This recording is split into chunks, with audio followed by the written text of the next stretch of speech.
Halo Sobat Dunia Seribu Besar, semoga Sobat selalu diberi kesehatan, panjang umur, dan rizki yang melimpah, amin.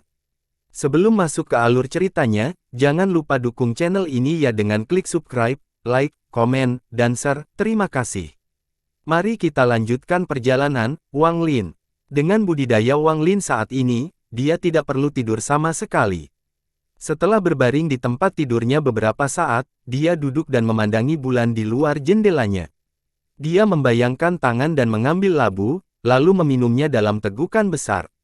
Wang Lin merangkul dirinya sendiri, jumlah energi spiritual yang dibutuhkan untuk menerobos dari kondensasi Qi ke pembangunan fondasi terlalu besar. Sudah waktunya untuk mulai mengumpulkan embun. Si Tunan bertanya, benar. Hei bocah, kapan kamu berencana menemukan elemen kayu untuk membantu menyelesaikan manik yang menantang surga? Wang Lin berpikir sejenak, lalu berkata, pertama, saya akan mencari tempat terdekat untuk bersiap menerobos ke gedung yayasan.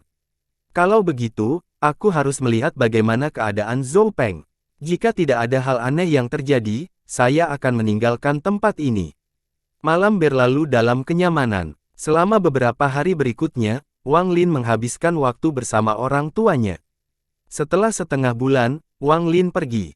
Setelah enggan berpisah dengan orang tuanya, dia pergi dengan cahaya berwarna pelangi. Wang Lin merasa sangat murung ketika dia pergi. Dia tidak tahu kapan kesempatan berikutnya untuk kembali ke rumah. Mungkin dalam beberapa tahun, atau dia mungkin tidak akan kembali lagi.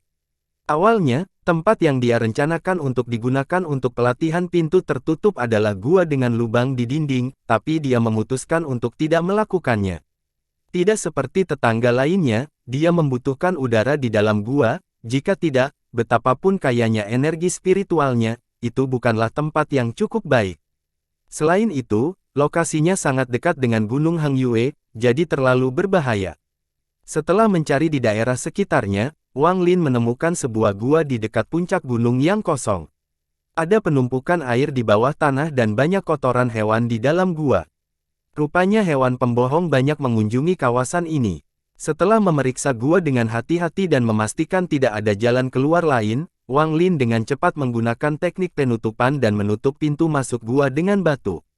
Hasilnya, gua tersebut menjadi tertutup sepenuhnya dan Wang Lin memulai pelatihan pintu tertutupnya yang kedua. Setelah dia memulai pelatihan pintu tertutupnya, waktu berlalu dengan cepat, 1 tahun, 2 tahun, 3 tahun, 4 tahun. Tanpa dia sadari, 4 tahun telah berlalu. Adapun orang-orang yang tersisa dari Sekte Hangyue, mereka secara bertahap melupakan Wang Lin, berpikir bahwa dia telah meninggal. Liu Wenju dan wanita tua itu menyesal membiarkannya keluar.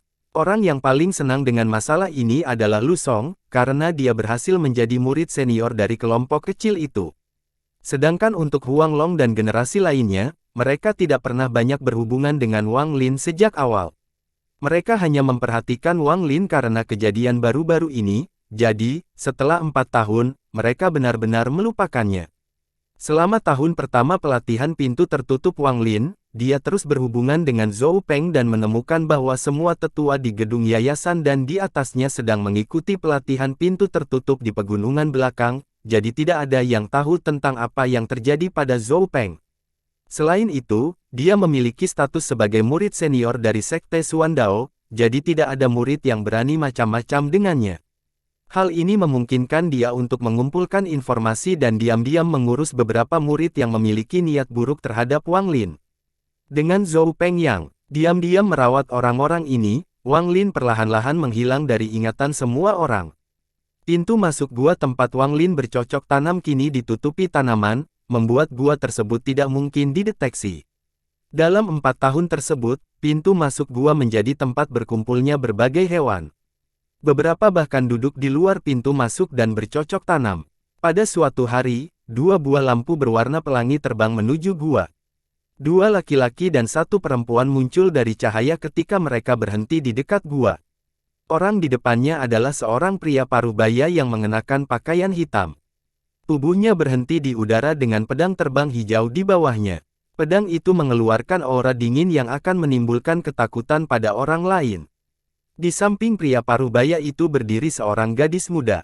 Gadis itu sangat menarik dan suaranya sangat jernih. Kakak ketiga, kamu harus membantuku menemukan makhluk roh kristal. Persaingan untuk memasuki gunung belakang akan segera tiba dan saya membutuhkan makhluk roh kristal kayu yang bagus untuk disempurnakan menjadi roh pedang. Dengan roh pedang itu, aku pasti akan menang. Jika Wang Lin melihat gadis ini, dia akan menganggapnya sangat familiar. Ini adalah wanita bernama Su yang diam-diam jatuh cinta pada Wang Zuo. Dia kini telah tumbuh dari remaja cantik menjadi wanita cantik.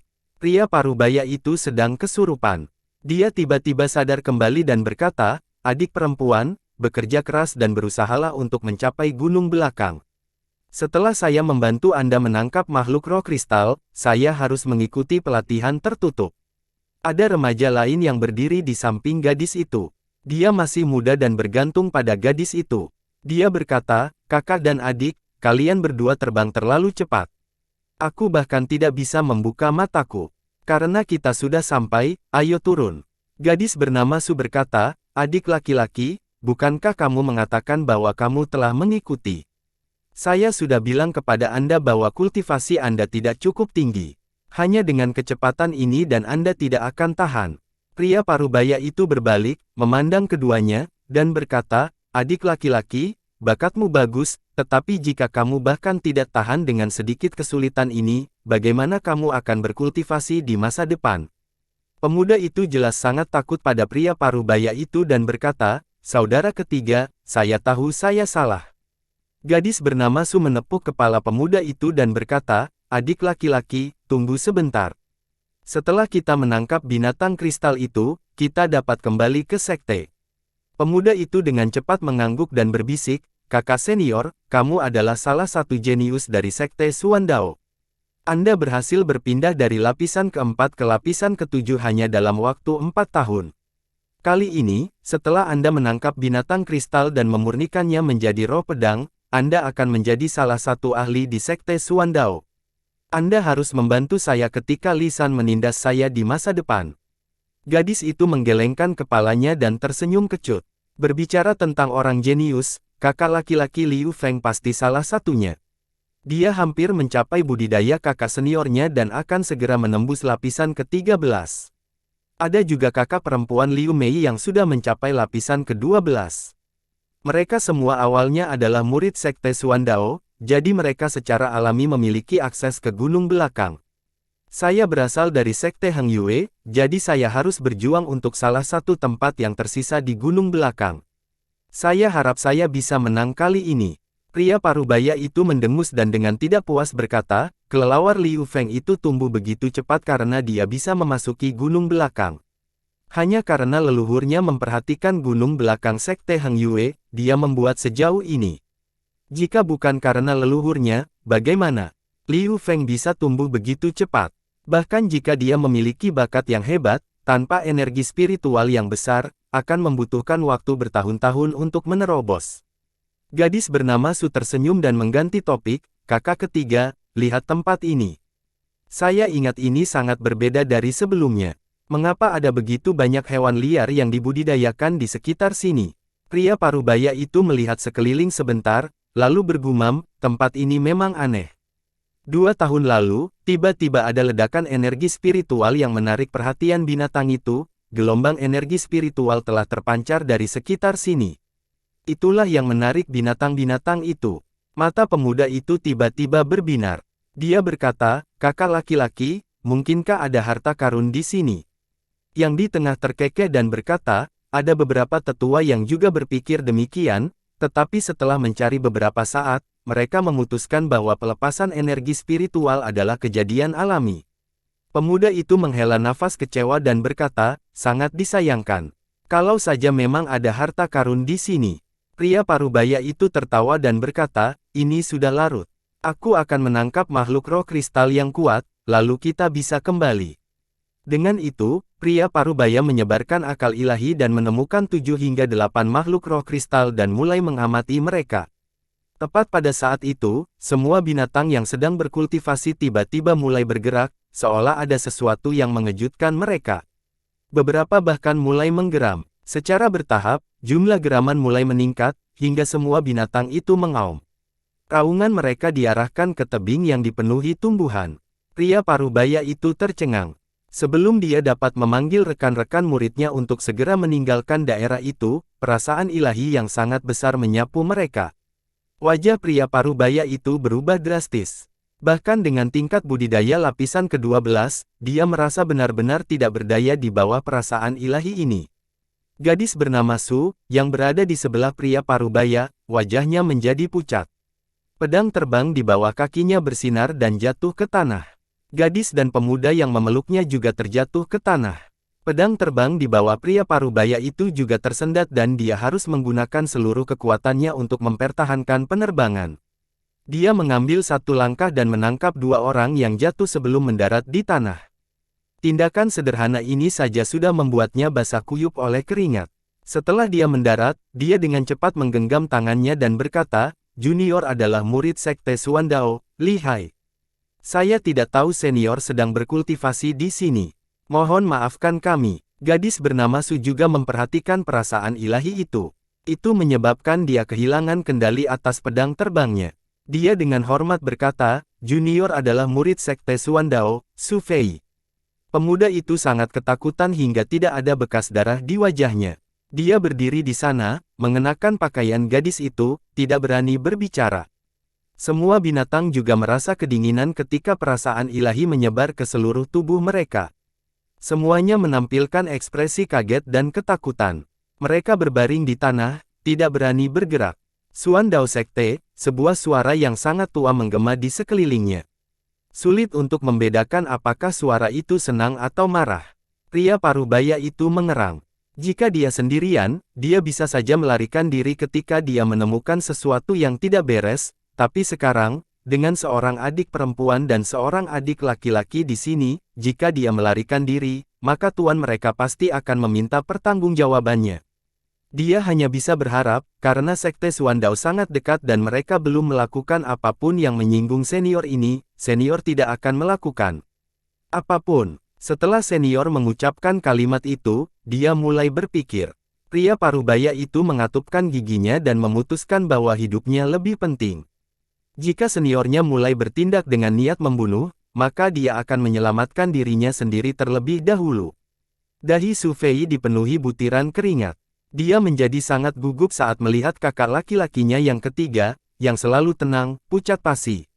Dia ragu-ragu sejenak, lalu berkata, "Senior, junior tidak melakukan apapun yang mengganggu perasaanmu." Anda, sebelum dia selesai berbicara, suara tua itu mengeluarkan suara terkejut dan berkata, "Kamu bilang nama musuh." Gadis itu tercengang. Dia dengan hormat menjawab, "Murid bernama Su." Suara itu kembali hening. Setelah sekian lama, suara itu menghela nafas dan berkata, "Kamu boleh pergi." Dengan itu, tiba-tiba terjadi perubahan di langit, seolah-olah ada tangan tak kasat mata yang melayang di udara. Ketiganya terdorong jauh oleh angin yang tak terbendung. Pria parubaya itu merasa lebih ngeri. Tepat pada saat itu, dia merasa seluruh tubuhnya dipenjara. Jika senior ini ingin membunuh, dia bahkan tidak akan bisa bereaksi. Karena takut, dia segera meraih adik laki-laki dan perempuan juniornya dan memaksa pergi secepat mungkin tanpa sepatah kata pun ketika kekuatan penghalang di sekitar mereka telah hilang. Dia takut seniornya akan berubah pikiran, jadi dia menggunakan seluruh kekuatannya untuk melarikan diri. Setelah ketiganya pergi, tebing yang ditumbuhi tumbuh-tumbuhan mulai berguncang hingga semua tumbuhan tumbang, menampakkan sebuah gua yang gelap. Seorang laki-laki muda dengan rambut sampai ke pinggang perlahan berjalan keluar. Wajahnya putih dan matanya berbinar. Saat dia keluar dari gua, semua binatang buas mulai merengek. Mata mereka memohon belas kasihan. Pemuda berambut panjang itu berusia sekitar 20 tahun, menatapnya dingin saat dia melihat semua binatang itu. Dia tetap diam saat dia melihat ke arah Gunung Hang Yue dengan penyesalan di hatinya. Dia adalah Wang Lin, yang telah dipagari secara tertutup selama 4 tahun. Mata Wang Lin berbinar. Dia mendekat pada dirinya sendiri, "Saya telah mencapai puncak kondensasi Qi sejak lama, tetapi mencapai foundation building terlalu sulit. Saya sudah berkali-kali, tapi masih belum bisa menerobos. Lalu, apakah metode yang Anda sebutkan benar-benar membantu saya mencapai foundation building lebih cepat?" "Iya, sudahkah Anda memutuskan untuk menggunakan metode saya?" Si Tunan tersenyum bangga. Saya sudah mengatakan sebelumnya, meskipun sulit untuk mencapai tahap foundation building, jika Anda menggunakan metode saya, pasti akan berhasil. Cahaya dingin melintas di mata Wang Lin. Dia berkata, tetapi saya bahkan tidak bisa mengalahkan seseorang di tahap foundation building, bagaimana saya bisa menangkap seseorang hidup-hidup? Si Tunan tertawa dan berkata, Anda dapat yakin, karena saya ada di sini. Kali ini, untuk membantu Anda mencapai foundation building, saya akan mengambil risiko lain dan menggunakan teknik saya lagi. Selama Anda dapat menemukan celah saya dapat membantu Anda menahan orang tersebut. Anda sebaiknya mencari seseorang yang baru saja mencapai foundation building sehingga saya tidak perlu membuang terlalu banyak esensi. Wang Lin merenung sejenak, lalu menghela nafas. Dia tersenyum kecut. Situ, pencurian yayasan ini sangat keji. Siapapun yang aku curi pasti akan mati, jadi mari kita tunggu dan lihat dulu. Si Tunan berkata dengan perasaan tidak puas, saya telah berkali-kali mengatakan kepada Anda bahwa, dalam dunia kultivasi, yang kuat memangsa yang lemah. Membunuh orang lain demi keuntungan Anda sendiri adalah hal yang normal. Dengan sifat belas kasihan Anda saat ini, berapa lama waktu yang Anda perlukan untuk mencapai transformasi? Roh. Jika tidak ingin menggunakan cara saya, Anda juga bisa mencari elemen kayu. Jika Anda dapat mengisi manik yang menentang surga dengan elemen kayu, peningkatan tersebut akan memberi Anda energi spiritual yang cukup untuk mencapai foundation building. Jika Anda tidak mau melakukan salah satu dari hal tersebut, dan tidak memiliki seorang penggarap jiwa baru lahir untuk membantu Anda, jangan pernah berpikir untuk mencapai pembangunan yayasan. Wang Lin merenung sejenak, lalu berkata, saya ingin tahu bagaimana orang lain mencapai pembangunan yayasan. Si Tunan mendengus dan berkata, sederhana saja. Jika mereka memiliki sekte, maka seorang penggarap Nas Chen Sol menggunakan kultivasi mereka sendiri untuk membantu muridnya mencapai foundation building. Jika saya masih memiliki tubuh saya dapat melakukan hal yang sama dan membantu Anda. Di negara asal saya, status seorang penggarap jiwa yang baru lahir seperti seorang penggarap formasi inti di sini. Meski jumlahnya tidak terlalu banyak, namun cukup untuk membantu para murid mencapai foundation building. Wang Lin menarik napas dalam-dalam. Dalam mencapai puncak kondensasi Qi dalam 2 tahun. Dia menghabiskan tahun-tahun tersisa untuk mencoba mencapai pembangunan fondasi, tetapi tidak berhasil. Namun karena dia terus berusaha masuk ke foundation building, jarak antara tubuh aslinya dan tingkat kultivasinya menjadi jauh lebih kecil. Alih-alih terlihat seperti berada di lapisan ketiga, ia kini tampak seperti berada di lapisan ke-8. Wang Lin bergumam, foundation building, matanya berkedip saat dia membuat keputusan. Dia menamparkan tas pegangannya dan pedang terbang yang tampak sangat mewah keluar. Itu berputar mengelilinginya sekali sebelum berhenti di depannya. Wang Lin melangkah ke pedang terbang itu. Tubuhnya bergerak dan menghilang dalam seberkas cahaya. Semua binatang yang tergeletak di tanah akhirnya sedikit rileks dan dengan cepat berpencar. Wang Lin berkeliling Gunung Hang Yue dan dengan cepat terbang. Pegunungan, dataran, hutan, dan desa tampak sangat kecil di bawah Wang Lin saat ia terbang melewatinya. Dalam sekejap mata, desa tempat dia dilahirkan memasuki pandangannya. Wang Lin merenung sejenak, lalu terbang melewati desa tanpa menoleh. Gunung Hang Yue terletak di perbatasan utara negara Zhao. Lokasinya sangat terpencil, dan sebagian besar penduduknya tinggal di desa-desa kecil. Tujuan Wang Lin adalah kota yang berjarak 10.000 km dari sana. Kota itu disebut kota Tianshui dan merupakan kota terbesar di bagian utara Zhao. Wang Lin hanya mendengar tentang kota Tianshui. Gurunya membayangkan bahwa ada 100.000 tentara yang ditempatkan di sana. Wang Lin selalu ingin pergi ke sana sejak dia masih kecil. Sebelum memasuki dunia bercita-cita, impian terbesarnya adalah menjadi terkenal di ujian negara, kemudian menjadi pejabat tinggi di ibu kota, dan memindahkan orang tuanya ke sana juga. Pikiran Wang Lin menggemakan keinginan masa mudanya. Dia tersenyum saat dia terbang menuju kota. 10 hari kemudian, Wang Lin menjadi bingung ketika dia melayang di udara dengan tawa menonton si Tunan mengotori udara. Aku melihatmu terbang selama beberapa hari berturut-turut. Kupikir kamu tahu menyiarkannya, tapi ternyata tidak. Wang Lin bersembunyi dan berkata, jika bukan karena kamu memintaku pergi ke hutan ini, aku pasti sudah menemukan kota itu sekarang. Si Tunan tertawa. Dalam perjalanan ke sana banyak hutan, jadi ada kemungkinan ada beberapa elemen kayu yang bisa diserap oleh manik-manik tersebut. Aku melakukan ini demi kentunganmu. Wang Lin hendak berbicara, tetapi tiba-tiba menghentikannya. Dia melihat gerbong di jalan di bawah. Liu Shan, kepala layanan pengawal perkasa di kota Tianshui. Meski tubuhnya tidak besar, dia sangat kuat. Dia telah menguasai ilmu membelah gunung hingga tingkat tinggi dan dapat dianggap sebagai salah satu ahli di kota Tianshui. Biasanya dia tidak akan keluar untuk mencari pekerjaan. Namun kali ini, kirimannya terlalu penting dan terlalu menarik banyak perhatian. Itu sebabnya keluarga utara meminta untuk datang. Liu Shan adalah orang yang santai dan suka berteman. Semua orang di tim pengawal memberikan banyak perhatian. Dia saat ini dengan bangga menunggangi kudanya. Kiriman ini sudah terkirim dan meskipun banyak pencuri di perjalanan, mereka semua ketakutan dan tidak menimbulkan bahaya. Krisis yang paling berbahaya adalah ketika mereka diserang oleh bandit Greenwood, tetapi ketika mereka melihat Liu Shan ada di sana, mereka memberikan wajah dan tidak menyerang, membuatnya sangat bangga. Dia menutup matanya dan sedikit rileks. Kota Tianshui sudah dekat, jadi tugas dari keluarga utara ini bisa dianggap selesai. Di atas kuda di sebelah kanan Liu Shan duduk seorang pemuda yang sangat kuat. Dia tertawa dan bertanya, "Pemimpin, setelah kita menyelesaikan pengiriman besar ini, menurut Anda berapa banyak keuntungan yang akan diberikan keluarga utara kepada kita?" Seorang pria yang terlihat gelap juga berkata, "Pemimpin, pengiriman ini sangat penting sehingga kita bisa mendapatkan keuntungan yang layak, bukan?" Liu Shan menatap mereka dan berkata, "Kapan keluarga utara pernah menipu kita? Tunggu dan lihat saja, siapa takut?" Pemuda itu tidak takut. Dia memukul kudanya dan berkata, "Oke," dengan kata-kata pemimpin, saya lega. Pria tampak gelap itu tertawa. Tepat sebelum dia hendak berbicara, wajahnya tenggelam. Dia bertanya, "Pemimpin, apakah kamu melihat seseorang berdiri di sana?" Liu Shan memfokuskan dan melihat sesosok tubuh yang berdiri di persimpangan jalan. Wajahnya juga tenggelam. Dia berkata, "Yang Shen, tanyakan padanya apa yang terjadi. Jika dia membutuhkan bantuan, berikan dia sejumlah uang." Bagaimanapun, semua orang mengalami masa-masa sulit. Kepala Yang Shen terangkat. Dia mengarahkan kudanya dan menyerang orang itu.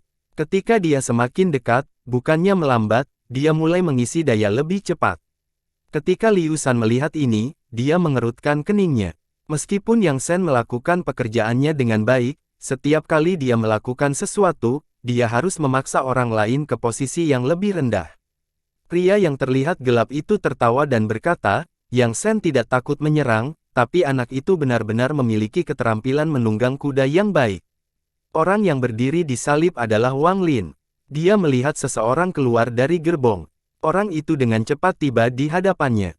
Yang Shen cukup dekat untuk melihat seperti apa rupa orang asing itu. Meski orangnya masih sangat muda, dia juga sangat tenang.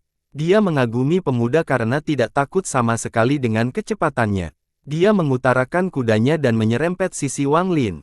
Setelah dia menyerbu melewati Wang Lin, mundur beberapa langkah, menggenggam tangannya, dan berkata, "Saya Yang Shen dari pengawal perkasa kota Tianshui.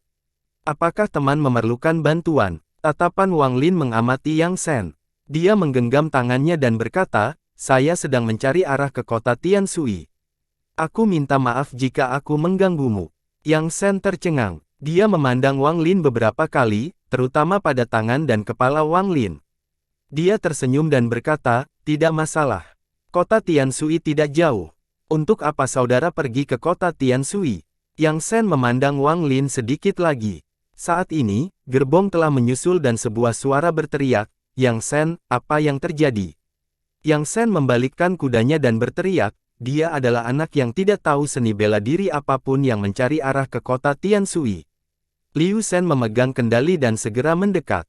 Matanya berbinar, saat dia melihat ke arah Wang Lin dan berkata, "Teman, siapa namamu?" Wang Lin menggenggam tangannya dan berkata, "Halo, pemimpin pengawal. Namaku Wang Lin. Ini pertama kalinya saya meninggalkan rumah, jadi saya berharap pemimpin pengawal dapat memberitahu saya arah ke kota Tianshui." Liu Shan, setelah memeriksa Wang Lin dengan cermat, tiba-tiba bertanya, "Apakah Anda seorang siswa yang menarik ke sini untuk mengikuti ujian?" Ekspresi Wang Lin tetap tenang. Dia memegangi kepalanya dan berkata, saya di sini bukan untuk ujian. Saya memiliki keahlian dalam bidang kerajinan tangan dan ingin mencari nafkah di kota. Liu Shan sedikit santai. Pertanyaannya memiliki makna yang dalam. Waktu ujian negara hampir tiba, sehingga banyak desa setempat yang mengirimkan siswanya ke kota untuk mengikuti ujian. Namun, semua siswa tersebut akan membawa sebuah kotak berisi bahan menulis, tetapi Wang Lin tidak membawa apapun. Jika dia mengaku sebagai siswa di sini untuk ujian, dia harus waspada terhadap orang tersebut. Tapi Liu Shan tidak berpikir terlalu serius. Dia tertawa dan berkata, kebetulan sekali. Kami juga menuju kota Tianshui. Sobat, bagaimana kalau kamu bepergian bersama kami? Ekspresi bersyukur menyapu wajah Wang Lin. Dia berkata, terima kasih, pemimpin pengawal. Pria tampak gelap itu memandang Wang Lin dan tertawa. Nak, bisakah kamu menunggang kuda? Wang Lin dengan masam tersenyum dan menggelengkan kepalanya. Liu Shan menunjuk ke belakang dan berkata, apa yang perlu saya ucapkan terima kasih? Setiap orang mengalami kesulitan saat bepergian. Anak muda, hanya tersisa 4 hari lagi sampai kita mencapai kota. Wang Lin memegang tangannya. Tanpa berkata apa-apa melihat ke belakang dan melihat lusinan gerbong serupa. Dia menutupinya dengan akal ilahi dan menemukan semuanya kosong. Dia tidak mempedulikannya lagi dan duduk bersila. Yang Shen mengekang kudanya dan berjalan di samping Wang Lin. Dia bertanya, teman, kenapa kamu tidak membawa barang bawaan untuk perjalananmu? Wang Lin menghela nafas dan menggelengkan kepalanya. Dia berkata, saya bertemu di jalan tengah. Yang Shen tercengang. Dia memandang Wang Lin sebentar, lalu berkata, menjaga hidupmu lebih penting. Daerah ini akhir-akhir ini tidak aman. Saat mereka berbicara, ekspresi Wang Lin tiba-tiba berubah. Dia mengangkat kepalanya dan melihat ke arah hutan di depannya. Dia memperluas akal sehatnya dan menemukan 2 orang yang bersembunyi di sana, menatap karavan. Bahkan setelah karavan lewat, keduanya masih tidak melakukan apapun, jadi Wang Lin tidak mengatakan apapun dan mengabaikan mereka. Setelah seharian menempuh perjalanan, matahari mulai terbenam dan malam pun segera tiba. Liu Shan berteriak dari depan, anak-anak, kita akan mencapai wilayah kota Tianshui besok dan keluarga utara akan mengirim seseorang untuk menyambut kita. Hari ini, kami tidak dapat menemukan penginapan apapun, jadi kami akan berkemah di sini untuk beristirahat sebentar, lalu berangkat besok pagi. Begitu kita sampai di kota, aku akan membawa kalian ke Istana Es Merah untuk mencarikan kalian beberapa gadis cantik untuk diajak bermain. Semua orang tertawa, lalu turun dari kudanya. Mereka membentuk lingkaran dengan gerobak dan mengikat kuda ke gerobak. Setelah itu, mereka membangun tenda. Beberapa orang pergi tidur sementara yang lain mulai minum. Suasana menjadi sangat meriah. Ada juga 3 hingga 5 orang yang bergantian berpatroli di kawasan tersebut. Setelah Wang Lin turun dari kereta, Yang Shen menariknya ke samping api unggun. Selama percakapan mereka, Yang Shen menyadari bahwa dia sangat menyukai Wang Lin dan banyak mengetahui tentang perbuatannya. Semakin Wang Lin tertarik pada ceritanya, semakin bersemangat dia saat pemadat. Itu sebabnya dia menunda Wang Lin untuk berbicara ketika kelompok itu berhenti untuk beristirahat. Ada 3 orang yang duduk di sebelah api di pinggirnya. Selain kepala pengawal Liu Shan dan pria yang bersinar gelap, ada juga pria parubaya yang tampak seperti sarjana. Dia mengenakan jubah biru, kulitnya pucat, dan dahinya lebar, tetapi matanya menampakkan cahaya yang cerdas. Melihat Wang Lin tiba-tiba, Liu Shan tertawa. Puan, ini adalah adik laki-laki yang saya ceritakan kepada Anda, yang pergi ke kota Tianshui untuk mencari nafkah. Dengan itu, dia berkata kepada Wang Lin, adik, ini adalah Tuan Wang dari pengawal perkasa kita. Kalian juga bernama Wang, jadi kalian pasti punya hubungan. Kalian harus bicara. Tuan Wang adalah orang yang sangat berpengetahuan dan telah melihat banyak hal. Sarjana parubaya itu tertawa pelan dan berkata, Lao Liu, kamu tidak perlu menyombongkan diri untukku.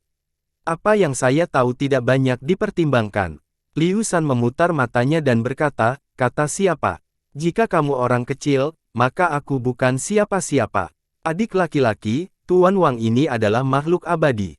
Dia mengetahui segalanya dari atas ke bawah. Kemampuannya meramal nasib sungguh luar biasa.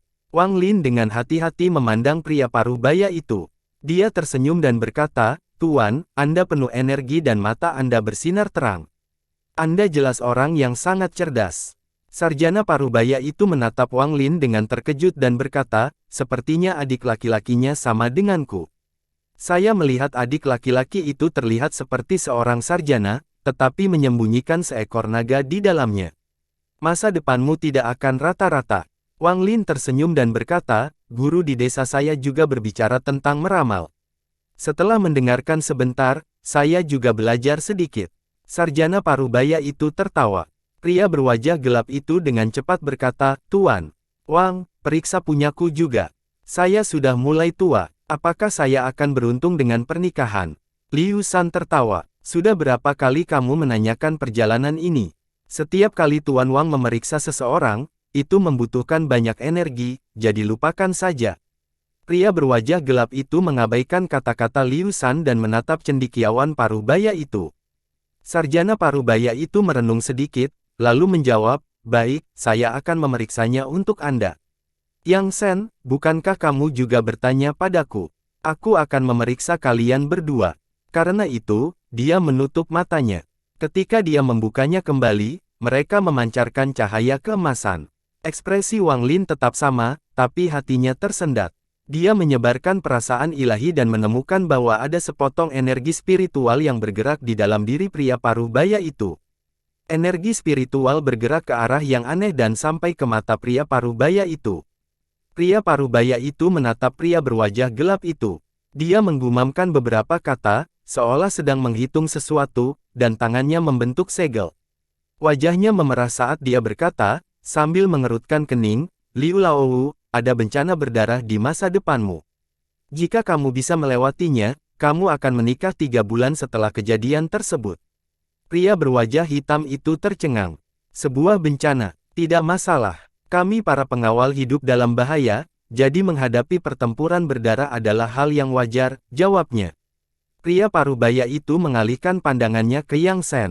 Ekspresinya berubah. Dia berkata, aneh. Mengapa Anda juga memiliki sinar berdarah yang melambangkan bencana? Dengan itu, dia segera melihat ke arah Liu San dan wajahnya menjadi gelap dan berkata, ada yang tidak beres. Teknik yang diturunkan oleh keluarga saya ini tidak pernah salah. Lao Liu, kamu juga memiliki tanda bencana berdarah. Dengan itu, dia berdiri dengan ekspresi serius dan memandang orang-orang di sekitarnya. Wajahnya menjadi lebih serius. Lao Liu, menurutku ada yang tidak beres. Saya melihat bahwa setiap orang di sini memiliki gambaran bencana berdarah. Ini bukan suatu kebetulan, kata cendekiawan parubaya itu. Mata Liu San menyipit. Dia melihat sekeliling, lalu bertanya, Tuan, apakah Anda bermaksud mengatakan bahwa kita akan segera menghadapi bencana berdarah? Sarjana parubaya itu mengangguk. Setelah matanya melewati Wang Lin, dia tertegun. Dia dengan hati-hati memandang Wang Lin dan ekspresinya tiba-tiba berubah. Wajahnya memerah dan dia mengeluarkan seteguk darah. Wajahnya menunjukkan ekspresi ketakutan. Dia menunjuk Wang Lin dan berkata, kamu. Liu San dan kelompoknya tercengang. Mereka belum pernah melihat pria parubaya terjebak seperti ini. Dia diam-diam menjauh beberapa langkah dari Wang Lin dan bertanya, Tuan, bagaimana dengan adik kecil ini?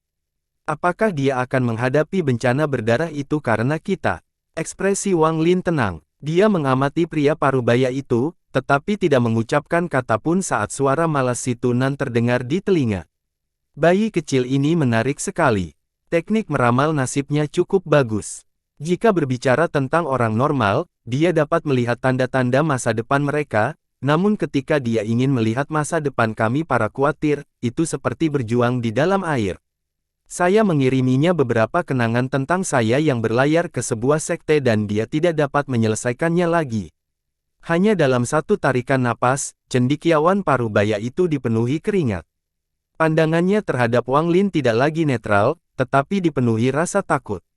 Dia mendengar kata-kata Liu San dan dengan cepat berkata, tidak ada ketentuannya dengan adik kecil. Keterampilan saya tidak cukup baik. Saya tidak dapat melihatnya, tidak dapat melihatnya. Dengan itu, dia berulang kali membungkuk dengan ekspresi pahit di wajahnya. Adegan yang dia lihat sebelumnya benar-benar membuatnya tercengang. Itu bukanlah dunia normal, tapi neraka yang penuh dengan darah. Orang-orang yang ada di tempat itu jelas bukan manusia biasa. Mereka mampu terbang di angkasa dan menghancurkan gunung.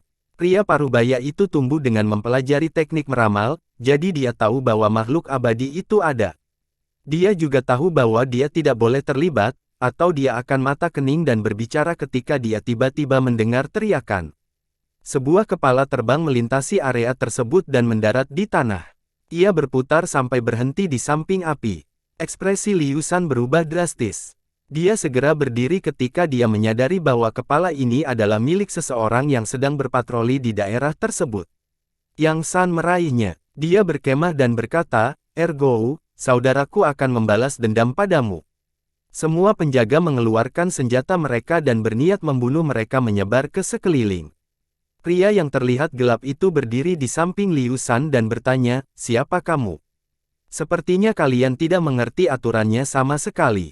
Tawa gelap terdengar dari kejauhan, diikuti suara gemerisik, puluhan pria berpakaian hitam muncul dari tanah. Mereka membersihkan kotoran dari pakaian mereka sambil menatap semua orang.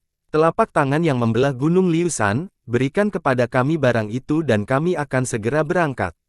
Kalau tidak, tidak ada yang akan meninggalkan tempat ini hidup-hidup." Seorang lelaki kurus dan tua keluar dari kelompok pria berpakaian hitam. Wajah Liu Shan setenang air. Dia berkata, "Saya bertanya-tanya siapa orang itu, sepertinya itu adalah Vulture Escort." Orang tua itu tertawa. "Pria bernama Liu, tidak perlu mengatakan hal-hal yang tidak berguna. Pengawal perkasa Anda secara resmi pergi untuk melakukan pengiriman, tetapi diam-diam membawa kembali ginseng berusia 500 tahun. Jika Anda menyerahkannya, Anda semua akan aman. Jangan, biarkan hal seperti itu membahayakan hidupmu." Liu Shan mengerutkan kening. Dia memandang orang-orang di sekitarnya dan berpikir, bagaimana pengawal Hering mengetahui bahwa saya menyembunyikan ginseng. Rupanya ada orang-orang dalam bisnis yang sama dengan hati yang serakah. Dengan itu, terdengar suara pada Wang Lin dan dia mencibir. Dia melirik pria memandang gelap itu. Dia menggenggam tangannya dan berkata, dengan suara yang dalam, "Apakah saya memiliki ginseng atau tidak? Apakah Anda akan mencurinya dari saya dengan keterampilan seni bela diri rendahan Anda?" Pria tampak gelap itu menerima pesan itu dan diam-diam berada di belakang Wang Lin. Wang Lin mengerutkan kening. Pria parubaya itu dengan cepat berhenti. Pria mengedipkan mata gelap itu dan berkata, "Apa yang kamu lakukan? Adik laki-laki ini bukanlah musuh." Pria yang terlihat gelap itu terkejut dan tidak mampu menjawab. Tepat pada saat itu, lelaki tua itu tertawa. "Pria bernama Liu, saya tidak bisa mengalahkan Anda, tapi bos kami akan bertindak secara pribadi. Kamu sudah mati." Dengan itu, dia mundur beberapa langkah dan berkata, "Bos telah tiba." Dia segera membungkuk ke tanah. Semua pria berpakaian hitam menjadi sangat bersemangat. Mereka semua melakukan hal yang sama seperti orang tua itu dan berteriak, "Bos telah tiba." Suara dingin tiba-tiba terdengar dari segala arah. "Keluarkan ginsengnya, atau kamu akan mati." Saat suara itu tiba, bola api seukuran kepalan tangan terbang ke dalam lingkaran gerbong. Bola api yang sangat panas menghantam salah satu anggota pengawal. Bahkan sebelum dia sempat berteriak, dia dibakar sampai mati. Pada saat itu, semua orang yang mengawalnya tercengang. Beberapa dari mereka bahkan kehilangan senjatanya dan menjatuhkannya ke tanah. Mata Yang Shen menunjukkan ekspresi ketakutan. "Apa, senjata apa itu?" Dia berteriak. Panas melonjak di sekitar api, membuat para penjaga pengawal mengerti betapa panasnya api itu. Wajah Liu Shan dipenuhi dengan kepuasan. Dia mundur beberapa langkah dan membuka tubuh yang terbakar itu, tidak mampu mengucapkan kata pun. Mata pria terlihat gelap itu menunjukkan ketakutan yang luar biasa. Dia berkata sambil gemetar, "Immortal, teknik abadi." Pria terlihat gelap itu mengikuti tes untuk masuk sekte ketika dia masih kecil. Setelah gagal, ia memasuki dunia seni bela diri. Ujian itu tertanam dalam ingatannya, jadi ketika dia melihat bola api itu, dia langsung menghubungkannya. Orang tua itu mengungkapkan ekspresi bangga dan berkata, "Tentu saja bos kita adalah makhluk abadi. Mengapa Anda tidak segera menyerahkan ginsengnya kepada kami?" Semua anggota pengawal memandang Liu Shan. Mata mereka menunjukkan teriakan minta tolong. Jika itu adalah orang normal, mereka akan memiliki keberanian untuk bertarung, tapi ini adalah makhluk abadi. Semua penjaga kehilangan keinginan untuk bertarung. Liu Shan menampilkan ekspresi pahit. Dia hendak berbicara ketika 3 bola api muncul di udara, tidak bergerak. Mata Wang Lin berbinar dan dia menjadi sangat tertarik. Dari tampilan bola apinya, orang yang melemparkannya tidak mungkin lebih tinggi dari lapisan ketiga. Dia menyentuh dagunya dan memancarkan akal sehatnya. Dia segera menemukan orang itu di pohon besar tidak jauh dari situ. Apa ini? Wang Lin berkemah. Dia tercengang. Orang tersebut berusia sekitar 20 tahun dan berada di puncak lapisan kedua. Dia hampir bisa menembus lapisan ketiga. Wajah pemuda itu muram dan dipenuhi bekas luka.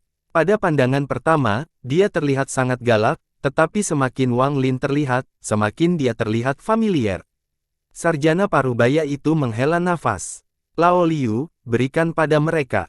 Bahkan jika keluarga utara mengetahuinya, mereka tidak akan menyalahkan kami. Musuh adalah makhluk abadi. Bagaimana kita manusia bisa bertahan melawannya? Liu Shan ragu-ragu sejenak, lalu tanpa daya mengeluarkan sebuah kotak kecil dan meletakkannya di tanah. Saat koper itu mendarat di tanah, koper itu terangkat ke udara. Namun, itu tidak terbang ke orang-orang Vulture Escort, tetapi ke tangan Wang Lin. Bersambung.